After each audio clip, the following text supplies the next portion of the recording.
आखिरकार अमित शाह जी ने दम दिखा ही दिया और अमित शाह जी ने संदेश दे दिया उस कतर के अमीर को भी और बाकी सऊदी अरब के शेखों को भी और जितने भी बाकी लोग थे। वैसे तो सऊदी अरब वगैरह जो मजबूरी में आए थे, शुरुआत तो कतर के अमीर ने की थी, उनको आज संदेश दे दिया गया है। कैसे संदेश दे दिया गया है कि मुस्लिम समाज में सामाजिक न्याय के प्रवर्तक और पंचमक्कारों के खलीफा श्री श्री मोहम्मद जुबैर उर्फ फॉल्ट न्यूज के फाउंडर गिरफ्तार कर लिए गए हैं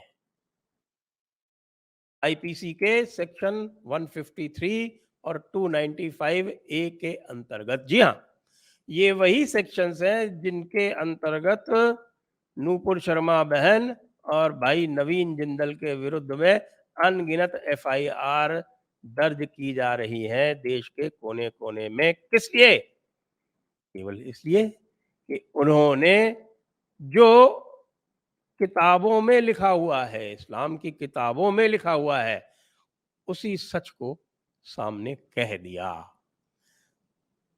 आपको ध्यान है कि किस तरह से जुबैर ने पूरी तरह से इसको भारत को बदनाम करने के लिए और इसको एक अंतर्राष्ट्रीय मसला बनाने के लिए पूरा षड्यंत्र रचा। और ये जुबैर ने पहली बार नहीं किया।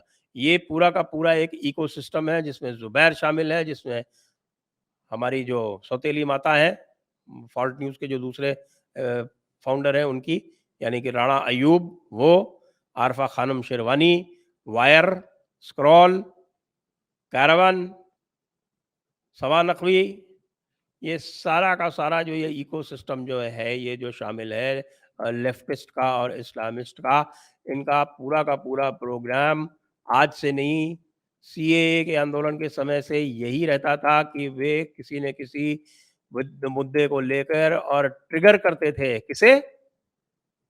पूरे अंतर्राष्ट्रीय इस्लामिक लिबरल समाज को ट्रिगर करके भारत के ऊपर प्रेशर बना के और फिर यहाँ पर जो जेन्युइन इश्यूज भी होते थे उनको दबाने का काम और जो इनके इस्लामी इश्यू होते थे उनको उठाने का काम करते थे।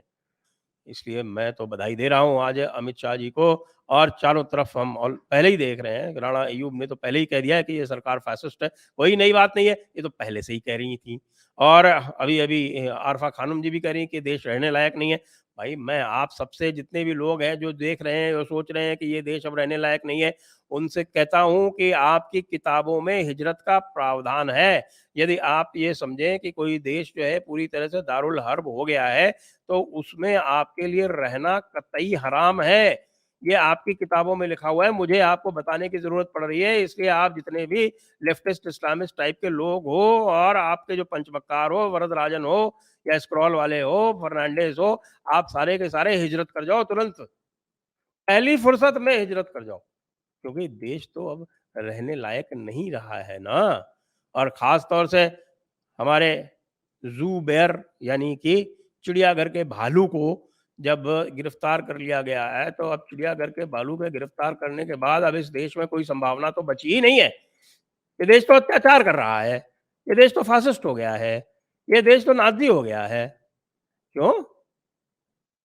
जो ऐसा सोचते हैं, वे पहली फुर्सत में यहाँ से निकल लें। हम सब मिलकर प्रार्थना कर लेंगे अमित शाह जी से कि इनको तुरंत निकलने दिया जाए। वीज़ा तो इनको मिल ही जाएगा देश दूसरे देशों से, लेकिन आप इनके निकलने में कोई रोड़े ना निकला ल लगाएँ। हाँ, जब ये बाहर चले जाएँ तो इनके वापस आने पे ज़रूर रोक लगा दीजिएगा। अब चिड़ियाघर का भालू तो गया, अब जो छोटी-मोटी लोमड़ियाँ हैं और जो लूमड़ हैं, उनको भी हम चाहेंगे कि उनको भी अंदर ले लिया जाए।